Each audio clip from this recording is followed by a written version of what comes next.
The galactic freight hauler Epsilon Drift moved through the darkness of space like a whale through deep ocean waters. Its hull scarred from years of service but still reliable and strong, the ship was 300 meters long and carried cargo. Containers filled with agricultural equipment bound for the colony worlds in the outer reaches where families were trying to turn barren.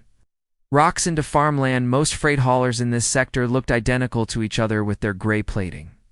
In standard configuration, but the Epsilon Drift had one feature that made it unique among thousands of similar vessels bolted to the exterior hull in bright red metal that caught any available light was a placard 2 meters wide and 1 meter tall. The placard displayed a message in 17 different galactic languages, and the message was simple and direct.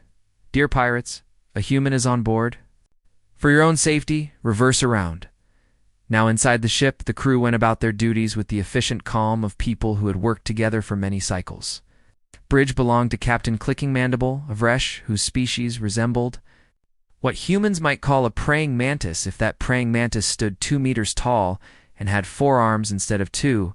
His compound eyes could process visual information 3 times faster than most species, and his reaction time made him an excellent pilot. The navigator was a Kulon named Breathes Methane, who existed in a specialized chamber filled with the gas that kept her alive. She appeared as a floating translucent form inside her tank and communicated through a voice synthesizer that gave her words a musical quality. The cargo master was a Thrace called Stone the Trolls, and he was the largest being on the ship at nearly 3 meters tall, with rocky gray skin and arms thick as tree trunks. Despite his intimidating size, he was gentle and soft-spoken, and had never once raised his voice in anger during his entire career. There were 5 others in the crew. 2 more of Resh, who handled communications and sensors, a Delphic, who managed life support systems, and a pair of bonded Yuri, who worked in the galley preparing meals compatible with 7 different biological systems. And then there was Emma Santos. Emma was human, and she served as the ship's chief engineer. She was small by galactic standards, standing only 167 centimeters, tall, with brown skin and dark hair that she usually kept tied back in a practical ponytail. She had been with the Epsilon Drift for 2 standard years, and in that time she had proven herself invaluable. The engines ran smoother under her care, and she could diagnose problems by sound alone, often fixing issues before they became serious. Though other crew members respected her greatly, but they also treated her with a certain careful politeness that observers might find odd. They never startled her when approaching from behind, and they always knocked before entering any space she occupied. They scheduled their sleep cycles to ensure someone was always awake when Emma was sleeping, and they had installed additional padding in her quarters to dampen sound. This was because Emma Santos came from Earth, and Earth was classified as a Class 4 death world in the galactic database. The gravity there was nearly twice what most spacefaring species considered normal, and the atmosphere contained enough oxygen to be mildly toxic to many races, as the planet had produced predators of nightmarish efficiency, and even its herbivores were dangerous. Humans had evolved as persistence hunters capable of chasing prey for days until it collapsed from exhaustion. Their bodies could regulate temperature through liquid secretion, allowing them to function in conditions that would kill most beings they could survive. On remarkably little water and food, and their immune systems treated most galactic diseases as minor inconveniences. They healed from wounds that would be fatal to others, and their bone density was suited for a world where falling meant hitting ground with tremendous force. But beyond the physical advantages, humans possessed something that made other species nervous. They had emotional responses that triggered powerful chemical reactions. Fear could make them stronger and faster for short periods, and anger could override their normally pleasant personalities, turning them into something terrifying. The galactic community had learned this the hard way through several unfortunate incidents, and now human crew members came with warnings and protocols. Emma herself was mild-mannered and friendly, and she liked her job very much. She spent her days in the engine room, ensuring the massive drives that pushed the Epsilon Drift through space operated at peak efficiency. She drank coffee, which was a human beverage made from beans that contained a stimulant called caffeine. She read books on her personal datapad during breaks, And she video called her parents back on Earth once a month to let them know she was safe and happy. She had never hurt anyone in her entire life, and the idea of violence made her uncomfortable.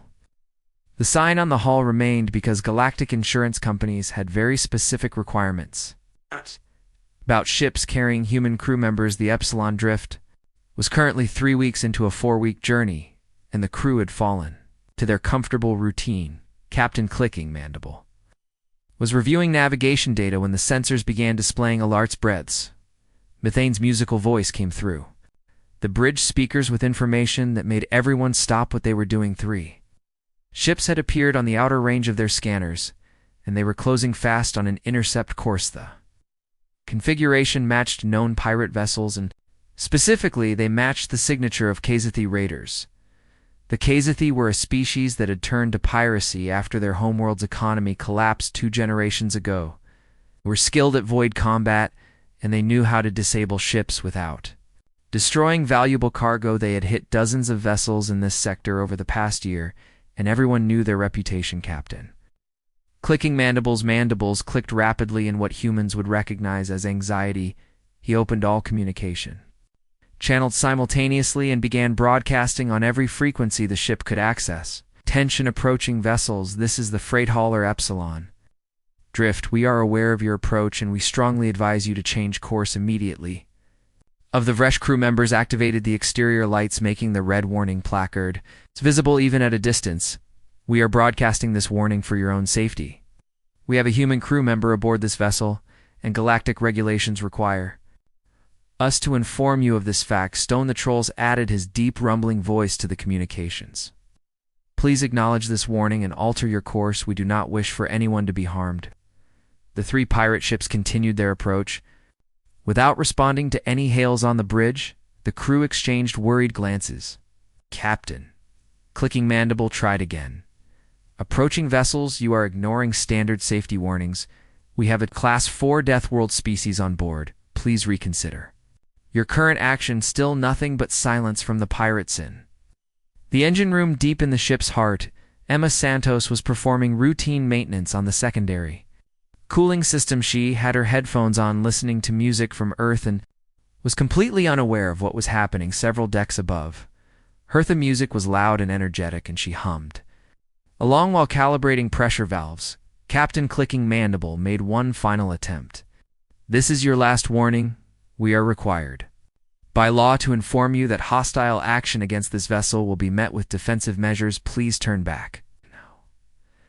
The 3 Kazathi ships split into attack formation and began their final approach on the bridge. Clicking Mandible slumped in his chair with resignation. Seal the bridge, he ordered quietly, and someone please make sure Emma's quarters are locked from the inside. The crew moved quickly, securing all doors and activating emergency protocols. They had done everything required by law and more.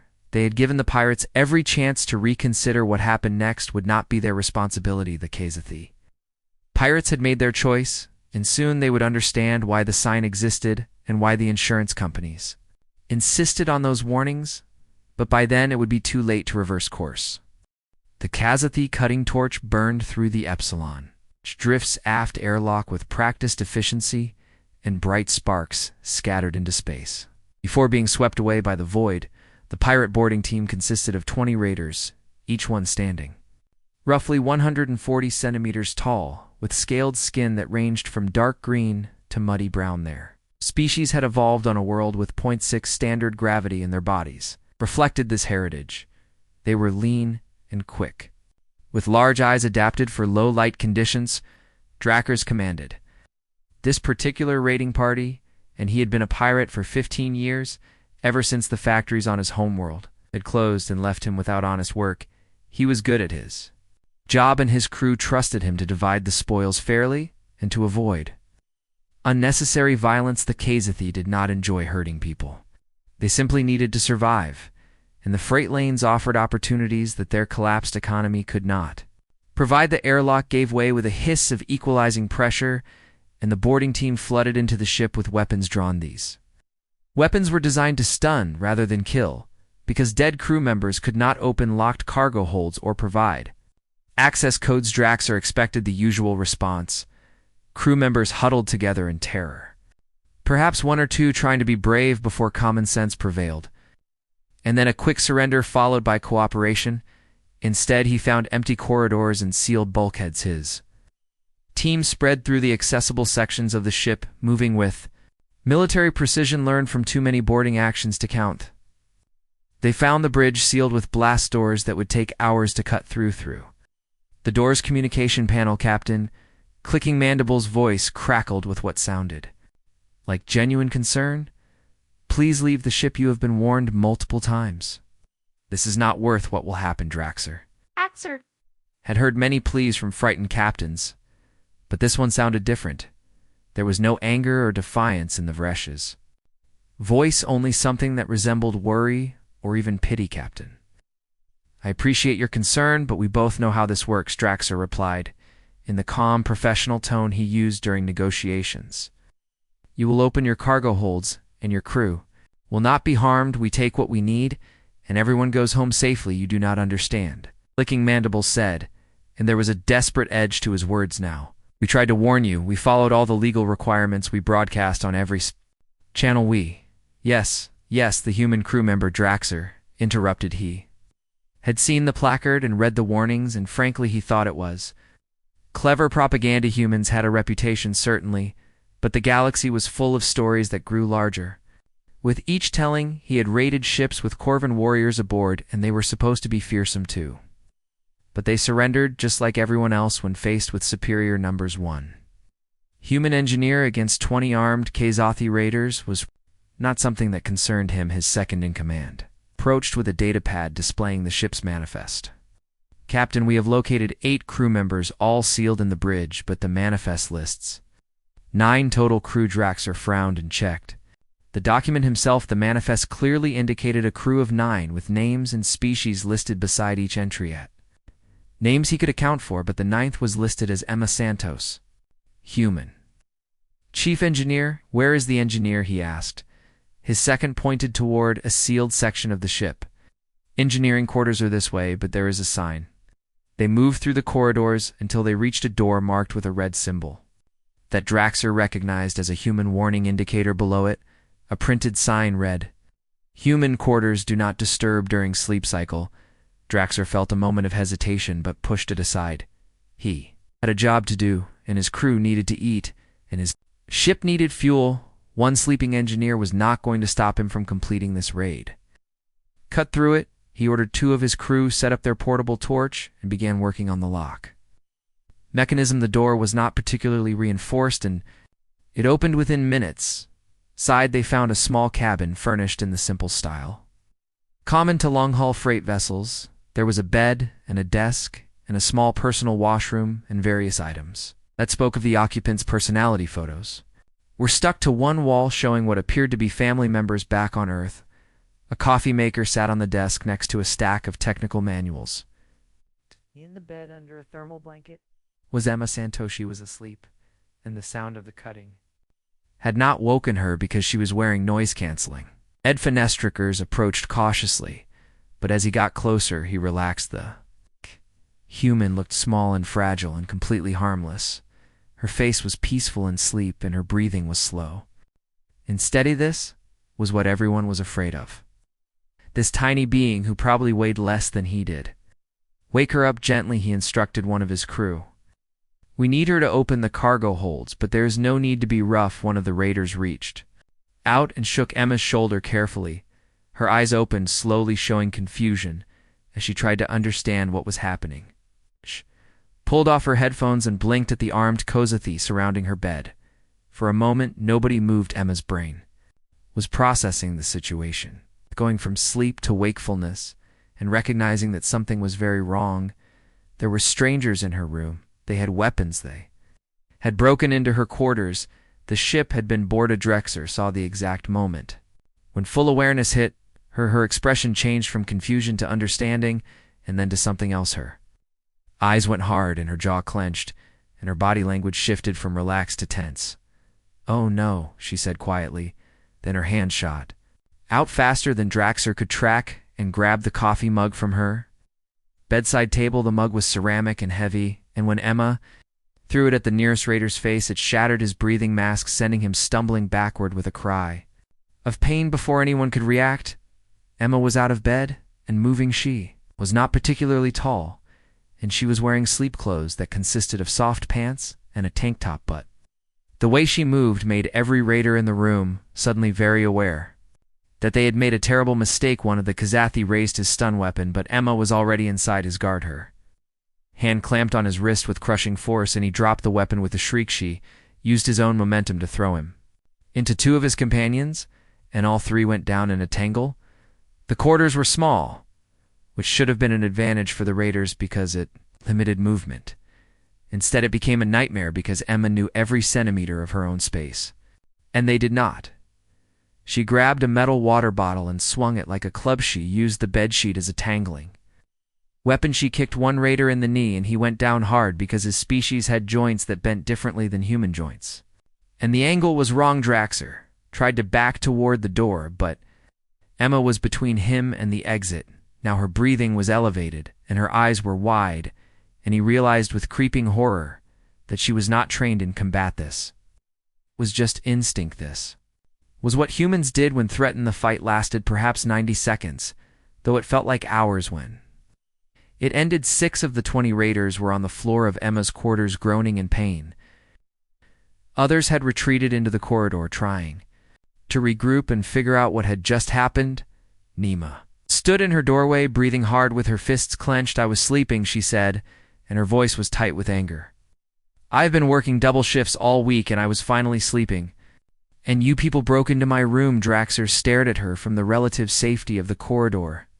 This was not supposed to happen. They had weapons and training and numbers. She was one engineer in pajamas. "We need to leave," one of his crew whispered. "Urgently." "No," Draxer said, though his confidence was shaking. "There are 14 of us left, and one of her. We regroup, and we use the stun weapons from range." But Emma was no longer standing in the doorway, had disappeared back into her quarters, and for a moment Draxer hoped she was going to seal herself inside and let them leave. Then the ship's internal lights switched to red emergency lighting. Gravity fluctuated for just a moment before stabilizing. Emma's voice came through. Every speaker in the section of ship the raiders occupied should have listened to the sign. Draxer felt ice forming in his stomach.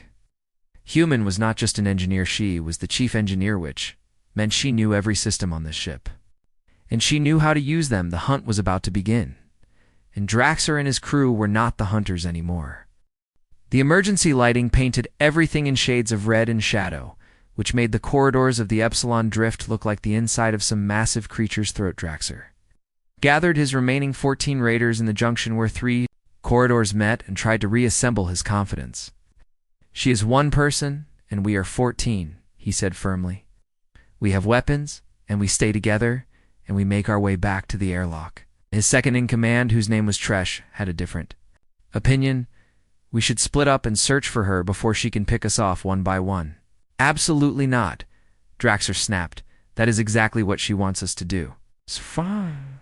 From somewhere in the ship's ventilation system, there came a sound like metal scraping against metal. All 14 raiders turned their heads, trying to locate the source. "She cannot fit in the vents," Tresh said, but he did not sound certain. "Humans are flexible," one of the other raiders muttered. "I heard they can dislocate their own joints." "That is ridiculous," Draxer said, though he was not entirely sure it was ridiculous. The database entry on humans mentioned something about unusual joint flexibility. Loud bang echoed through the corridor behind them, and half the raiders spun around with weapons raised. "There was nothing there." Moving, Draxer ordered. "Back to the airlock now. Stay together and watch every direction." They began moving through the ship as a tight group with weapons pointed in all directions. The problem was that the Epsilon Drift was not designed for combat. It was a freight hauler with narrow corridors and tight corners and spaces. Designed for cargo storage rather than tactical movement. Temma had worked on this ship for 2 years. She knew which panels concealed access tunnels and which sections had redundant pathways and where the structural supports could hide a person. The raiders knew none of these things. Turned a corner and found a section of corridor where the floor plating had been removed. Below was a 3-meter drop into a cargo section, and crossing would require jumping the gap or going around through a different route. She is slowing us down. Tresh observed. Go around, Draxer ordered. They backtracked and took an alternative corridor, but this one had a different problem. The atmosphere was venting slowly, creating a gentle wind that pulled toward a wall panel. She opened an exterior vent, one of the raiders said. Not enough to cause decompression, but enough to make noise and waste our time. They sealed the vent with emergency foam and continued. Moving every few minutes, something else happened. Lights would flicker in a section they were about to enter. A door would seal just as they approached it, forcing them to use another route. The ship's intercom would activate with a burst of static that made everyone jump hand. Through it all, there was no sign of Emma herself. On the bridge, Captain, clicking mandible, watched multiple monitor screens showing different sections of the ship. His crew had access to the internal camera system, and they could see both the raiders and occasionally brief glimpses of Emma moving through sections the cameras did not cover well. She is hurting them, breathes, Methane observed. In her musical voice, leading them away from any route back to their shipstone, that trolls rumbled his agreement. The human is using her environment. She fights smart, not just strong. Clicking mandibles clicked anxiously. I hope she does not hurt herself. Those adrenaline responses are dangerous for humans to down in the ship. Emma was indeed operating on adrenaline. Her heart was pounding, and her hands were shaking slightly, and part of her brain was screaming that this was insane, but a larger part was coldly calculating. These people had broken into her home. They had invaded her personal space while she was sleeping. They had threatened her crew, and some deep, ancient part of her psychology that had been shaped by a million years of evolution on a death world was absolutely not going to tolerate that she moved through an access tunnel that ran parallel to the main corridor and emerged in a storage section ahead of the raiders' position. There were 6 of them separated from the main group now. They had apparently decided to ignore Draxer's orders about staying together and were searching a different section. Emma picked up a magnetic cargo clamp from a tool rack. It was heavy and designed to grip shipping containers, and when she activated it, the magnetic field hummed with power.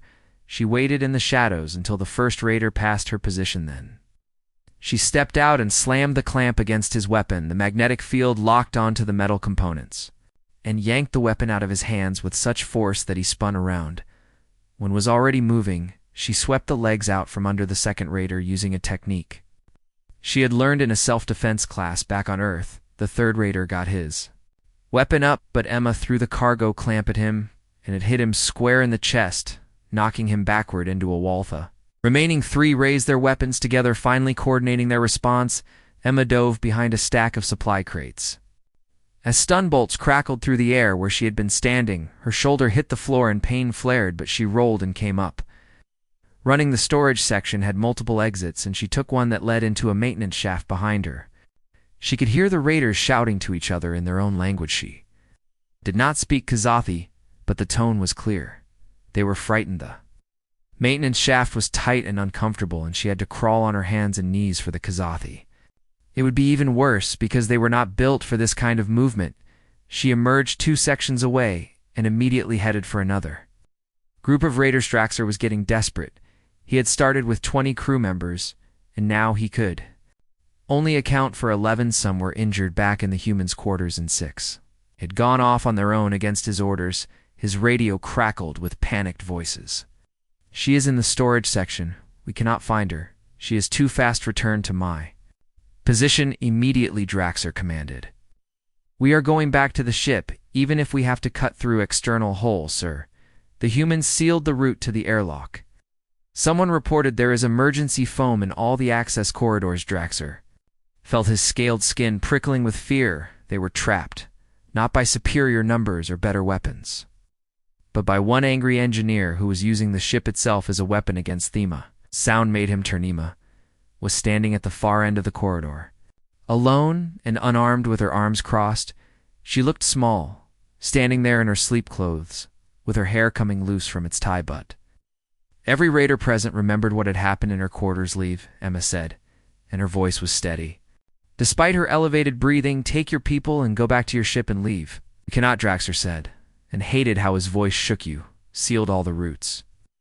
I will unseal one route, Emma said. You take your people and you leave, and you'll never come back, And if we refuse, Emma's expression hardened, then I stop being nice. One of the raiders whispered, "This is her being nice?" Draxer weighed his options. He could try to rush her to use their numbers to overwhelm her, but she had already taken down 6 of his crew when they surprised her in a confined space. Now she was prepared and she knew they were coming. "We accept," he said. Quietly, Emma nodded. "Gather everyone you came with, including the injured ones, and go to Junction 7B. I will open a path from there to your airlock." "How do we know you will not trap us?" "Because I just want you gone," Emma said. And there was exhaustion creeping into her voice now. "I am tired, and I am sore, and I want to go back to sleep." It took 20 minutes to gather all the raiders, including the 6 who had split off and were very relieved to be recalled. They assembled at Junction 7B. As instructed, carrying their injured companions, true to her word, Emma opened a sealed bulkhead that led directly to the section where they had entered. The raiders moved quickly, no longer caring about maintaining tactical formation. They just wanted off this ship away from the Humandrexer. Was the last to leave. He paused at the airlock and looked back. Emma, standing in the corridor watching them go. The sign was real. Said yes. Emma replied, "Why did you give us a warning in the first place?" "Because I do not want to hurt people." Emma said simply, "But I will if I have to." Draxer nodded and stepped through the airlock behind him.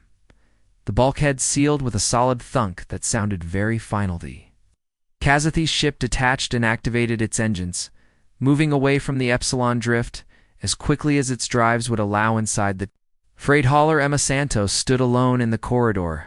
The adrenaline was fading now, and she could feel every bruise and strain. Her hands were shaking and her shoulder hurt where she had hit the floor. She walked slowly back toward the bridge when the blast doors opened. Captain Clicking Mandible and the crew were waiting. Looked at her with expressions that mixed relief and concern, and that careful wariness that never quite went away. "Are you injured, Emma?" the captain asked. "Just bruises?" She said, "I think I pulled something in my shoulder. You should visit medical." "I will, but first I need to finish my sleep cycle," Emma said. "I am exhausted." She turned to head back to her quarters, then stopped. "Oh, and someone needs to clean up my room. There is broken ceramic everywhere." The crew watched her. Levstone the Trolls spoke in his deep, rumbling voice. "The sign works because it is true." "Yes," Clicking Mandible agreed, "but I wish more pirates would believe it before they learn the hard way." Emma returned to her quarters and stared at the mess-broken ceramic from her favorite coffee mug was scattered across the floor, along with various items that had been knocked over during the fight. Her bedding was tangled, and there were scuff marks on the walls. She felt a wave of frustration wash over her, because this was her space, and those pirates had violated it. But more than that, she felt tired. The adrenaline had fully drained away now, and her body was sending very clear signals that it needed rest. She cleaned up the broken ceramic carefully, because walking barefoot through her own room should not require dodging sharp edges. Then she remade her bed and climbed back under the blanket. Sleep came surprisingly quickly, despite everything that had happened. Her body knew how to process stress and shut down when safety was restored, and this was one of those evolutionary advantages that Deathworld species possessed. While Emma slept, the Epsilon drift continued on its course. The crew monitored systems and ran diagnostics to check for any damage. From the boarding, Captain Clicking Mandible filed an official incident report with the sector authorities, including the identification codes of the pirate vessel. The authorities responded with thanks and a note that the KSAC raiding party was already flagged as wanted for 17 other attacks. Bounty existed for information leading to their capture. 3 days later, the Epsilon drift docked at Waystation Kestris, which was a massive orbital facility that served as a hub for freight transfer and crew rest. The station was home to approximately 40,000 permanent residents and saw triple that number pass through as temporary visitors each month. It had markets and bars and repair facilities, and most importantly, it had a proper medical center. I went to medical despite her protests that she felt fine. The doctor was a Quellan whose species resembled a floating jellyfish, if jellyfish were 2 meters across, and had tentacles that could manipulate medical instruments with precision. "You have significant bruising along your right shoulder and upper arm," the doctor observed while scanning. with various instruments, also minor strains in both wrists, joints, and your left knee is showing inflammation. It is not that bad, Emma said. For a human, perhaps not. Da. The doctor agreed. For most species, these injuries would require hospitalization and pain management for weeks. Healed, your species heals at approximately 3 times normal rate. The doctor said with what might have been admiration, you should be at full function within 5 to 7 standard days. Oh. The doctor provided Emma with a medical report and some anti-inflammatory medication that was compatible with human biology. Try not to fight any more pirates, the doctor added. I was not trying to fight them, Emma protested. They broke into my quarters while I was sleeping. Yes, I read the incident report. The doctor said the entire station has read the incident report. It is quite popular entertainment. Emma felt her face flush with embarrassment. The report is public. Incident reports involving human crew members are flagged for distribution. As safety warnings, the doctor explained, there is a whole database dedicated to teaching station security what happens when humans are threatened. Emma left the medical center feeling strange about the idea that her experience was now educational. Material Shay decided she needed coffee and some normal routine. So she headed for one of the station's cafes. Cafe she chose was called The Drift Stop, and it catered to spacers from all species with a menu that could accommodate 17 different biological requirements. Emma ordered coffee and a sandwich and found a table near the viewing window that showed the curved bulk of the station and stars. Beyond, she had been sitting there for perhaps 10 minutes when a shadow fell across her table. She looked up to find 3 security officers standing there. The lead officer was a thrace-like stone de trolls, but smaller and wearing the dark blue uniform of station security, Emma Santos. The officer asked, "Yes," Emma said, and felt a flutter of worry. Am I in trouble? No, not at all, the officer said quickly. I am Security Chief Boulder that stands, and I wanted to personally thank you. Thank me for what the Kayasathi pirates you encountered arrived at this station 6 hours ago, Boulder that stands. Explained. They docked and immediately surrendered to station security, requesting to be placed in protective custody. Emma blinked. They turned themselves in? Yes, they provided full confessions to 17 separate piracy incidents and requested maximum security imprisonment, the security chief continued. They specifically requested cells far away from any human personnel. One of the other officers, who was a Vresh, added, they also provided intelligence on 3 other pirate groups operating. In this sector they are extremely cooperative, Boulder that stands, said I. I've never seen criminals so eager to be arrested. Emma did not know what to say to that. The security chief pulled out a data chit. There is a bounty for information leading to their capture, and you are entitled to claim it. I do not want their bounty money, Emma said. I just wanted them off my ship. The bounty is 16,000 credits, the security chief said. Station regulations require we give it to the person responsible for their capture. 16,000 credits was not a fortune, but it was several months' salary. Emma took the data chit reluctantly. This feels wrong somehow. You defended yourself and your crew within legal parameters, Boulder. That's said you followed proper protocols, and you even gave them a chance to leave peacefully. The security officers left, and Emma sat with her coffee and tried to process everything. She had been on the Epsilon Drift for 2 years, and nothing like this had ever happened before. She liked her job and her crew and the peaceful routine of maintaining engines and watching space drift past the viewports. Violence was not something she wanted in her life, but apparently violence was something that came looking for humans, whether they wanted it or not. Over the next several hours, Emma noticed something odd. People were staring at her, not hostile stares, but something else. Wariness mixed with curiosity and perhaps respect a group of Kulan gave her a wide berth when passing her table. A pair of Delphic pointed at her while whispering to each other. Finally, a young Yuri approached her table with obvious nervousness. Excuse me, are you Emma Santos from the Epsilon Drift? Yes, Emma, said. I read the incident report. The Yuri said you fought off 20 pirates by yourself. I mostly just wanted them to leave. Emma tried to explain. You broke a Kazathi's breathing mask with a coffee mug, the Yuri said with clear awe, and you used the ship's systems to trap them and force their surrender. The sign warned them, Emma said. They should have listened to the sign, the Yuri nodded enthusiastically. That is what everyone is saying, the sign is there for a reason, and they ignored it after. The Yuri left. Emma finished her coffee and decided to return to the ship. Attention was making her uncomfortable, and she preferred the familiar environment of the Epsilon Drift. She walked through the station's corridors and noticed that crowds parted for her. A group of rough-looking spacers, who might have been pirates themselves, saw her coming and quickly moved to the other side of the corridor. By the time she reached the docking bay where the Epsilon Drift was berthed, she was thoroughly ready to be back in her own space. Captain Clicking Mandible was waiting at the airlock. "Emma, there is something we need to discuss." "What is wrong?" she asked. "Nothing is wrong," Captain assured her. "But Station Control has informed me that our insurance premiums are being reduced." "Why would they do that?" "Because our ship successfully defended itself against piracy." Clicking Mandible explained, "The insurance company has reviewed the incident and determined that we are lower risk than previously calculated." "That is good news, is it not?" "Yes, but there is more," the captain said. "Several freight companies have contacted me asking if you would be willing to transfer to their ships." Emma felt a spike of alarm. "I do not want to transfer." "I told them no, of course," Clicking Mandible said quickly.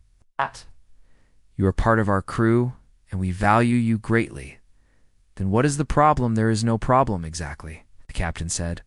"But I want you to understand that your actions have drawn attention." "Noticed people staring at me on the station, yes, and it will likely continue." Clicking Mandible said, "Humans are already known for being formidable, but documented incidents like this reinforce that reputation." Emma slumped against the airlock wall. "I just wanted to sleep, I know," the captain said, and his tone was sympathetic. "But you are human, and that means certain expectations follow you. I do not want to be some kind of legend or warning story." "Too late for that, I am afraid," Clicking Mandible said, "but you are still our engineer, and still part of our crew, and that has not changed." Emma nodded slowly. "When do we leave the station?" "Tomorrow morning we have cargo to load, and then we continue to our scheduled delivery." "Good," Emma said.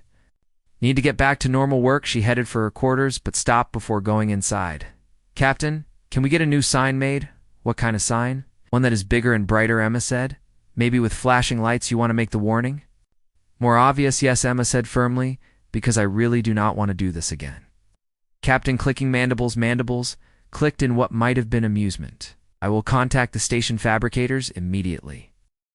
3 months passed after the incident at Way Station.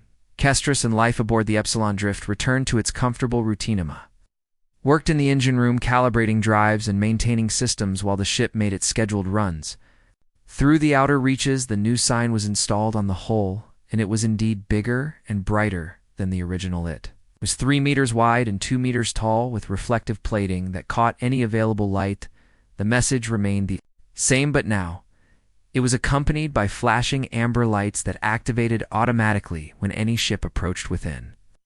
Since arranged, the sign also featured the incident report number from the Kazathi encounter, so that anyone curious could look up exactly what happened when the warning was ignored. Captain Clicking Mandible had not been entirely happy about the flashing lights because they drew attention, but Emma had insisted, and the insurance company had actually approved of the enhanced warning systems. The crew continued their work with the same efficient professionalism as always. Brothers Methane navigated through the safer shipping Lannistone that trolls managed cargo transfers. The Vresh crew members monitored communications, and sensors, and Emma kept the engines running smoothly. But something had changed in the sector word of the Kazathi pirates. Surrender had spread through the usual channels that spacers use to share information: bars and rest stations and cargo transfer points, all buzzed with the story of 20 armed raiders being defeated by one engineer in her pajamas. The story grew with each telling as stories.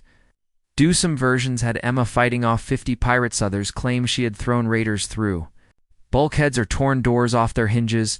The truth was dramatic enough without embellishment. But truth rarely stopped a good story from improving. The practical result was that pirate activity in the sector dropped noticeably. Ships with human crew members were now avoided entirely. Even ships without humans started putting up fake warning signs, hoping to discourage attacks.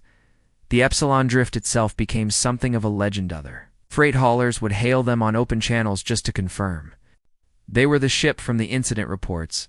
Some captains wanted to meet others.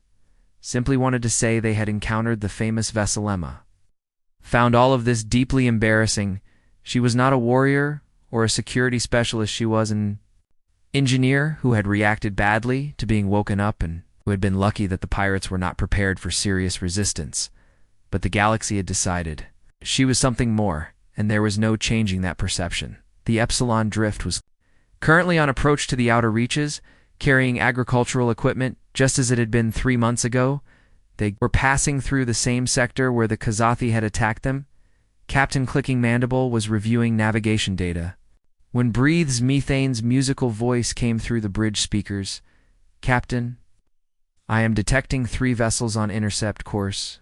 The bridge went quiet. Everyone remembered what had happened last time. 3 ships approached them in this sector. Identify them. Clicking Mandible ordered configuration matches known pirate vessels. Breathes Methane reported, "But they are hailing us on open channels. Put them through." The communication crackled to life with a voice that sounded nervous. Freight hauler.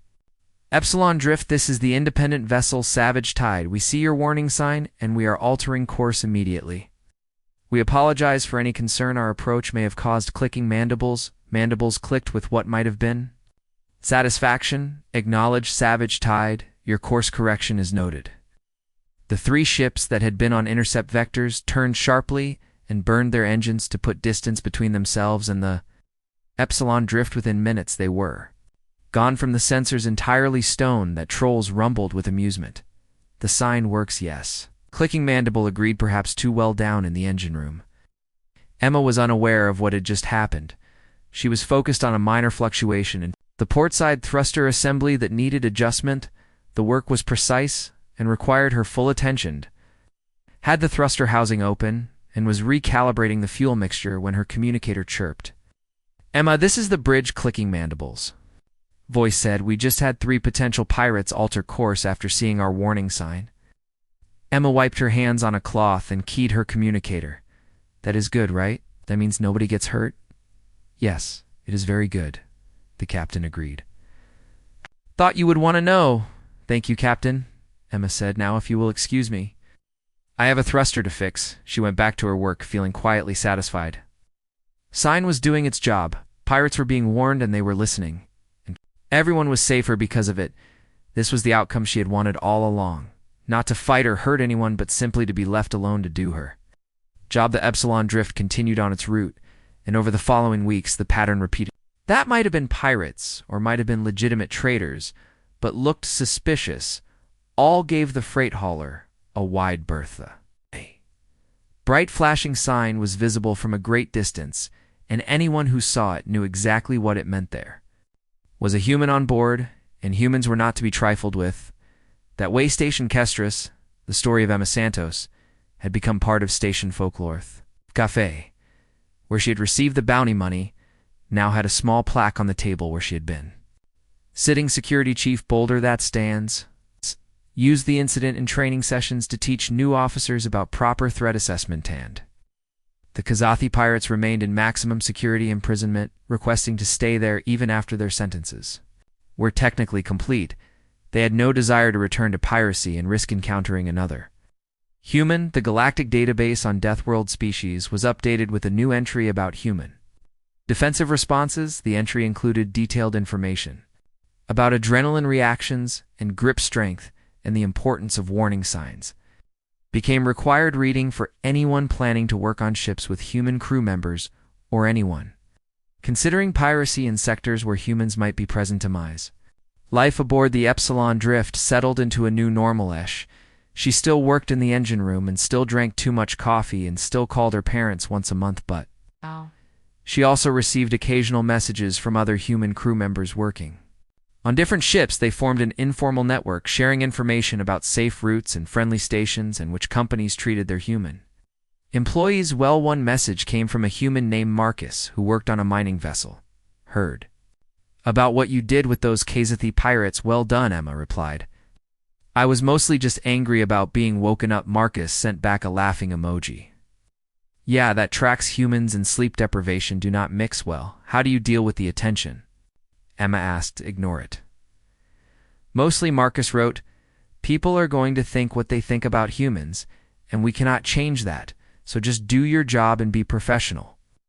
It was good advice, and Emma tried to follow it. The Epsilon Drift completed its delivery to the colony worlds and picked up a return cargo of processed minerals. The journey back through the outer reaches was quiet and peaceful. No pirates approached them, no threats materialized. The sign did its job, and everyone went about their business. Captain Clicking Mandible filed his regular reports and noted the complete absence of pirate activity on their route. The insurance company responded by reducing their premiums even further. Apparently, having a human crew member was now considered a significant security asset. For months after the original incident, the Epsilon Drift was docked at a different station for routine maintenance. Was supervising the external inspection when a young Kazathi approached her hesitantly. For a moment, she tensed, remembering the raider's butt. This Kazathi was smaller and wore the simple clothes of a station worker, not a pirate. Excuse me, the Kazathi said in accented common. Are you Emma Santos? Yes, Emma said carefully. I wanted to thank you, the Kazathi said. Thank me? For what? My cousin was one of the pirates who attacked your ship, the young Kazathi explained. He is in prison now, but he is alive, and he has stopped being a pirate. Emma did not know what to say to that. Before he was arrested, he sent money home, the Kazathi continued. Money he earned from the bounty he received for turning in other pirates. He is helping people now instead of hurting them. I am glad he is doing better, Emma said honestly. Eck. He says you could have killed them all, but you did not, the Kazathi said. He says, you gave them a chance to leave, and when they did not listen, you still did not kill them. I am not a killer, Emma said quietly. You are human, the Kazathi said. You could have been. The young Kazathi bowed in the formal style of his species and walked away, leaving Emma standing by the ship's hull, staring at the bright warning sign. Thought about what the Kazathi had said. Yes, she could have killed the raiders if she had wanted to. The ship had tools that could be weapons, and she had the strength and the instincts. But she had chosen not to, because killing was not who she wanted to be. Sign was not a threat of death. It was a warning that humans would defend themselves if pushed, but would prefer not to be pushed at all. That evening, Emma stood in the cargo bay,